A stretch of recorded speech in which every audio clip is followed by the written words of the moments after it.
Never thought this would happen in my neighborhood. This man walking barefoot in the Chicago Blackhawks pajama pants is Brian Culp.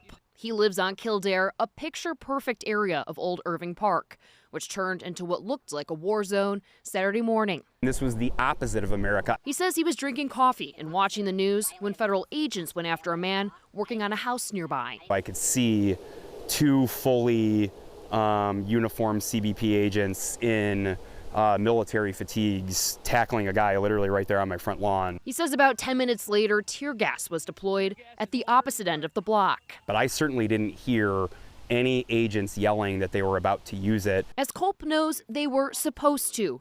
He's a former prosecutor and represented Chicago police officers in civil rights cases. This month, the federal judge issued a temporary restraining order that blocks federal agents from using chemicals unless they see a need and give out 2 warnings. And I am aware that Judge Ellis specifically ordered CBP and ICE to give an audible warning before they were going to deploy any chemical agents. Guys, he's 70 years old.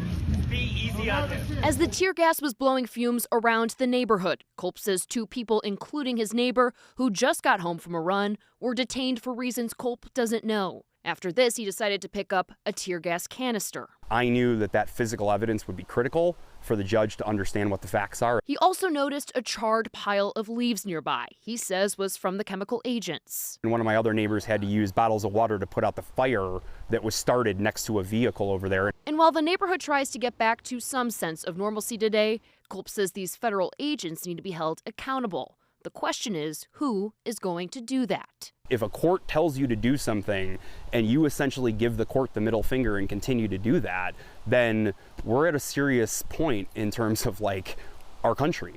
On Tuesday, U.S. Border Patrol Commander Gregory Bovino is set to appear in front of a judge after he was accused of throwing a tear gas canister in Little Village last week. In Old Irving Park, Marissa Sulik, CBS News, Chicago. Marissa, thanks. Culp also says he noticed federal agents not wearing body cameras, which also violates another court order.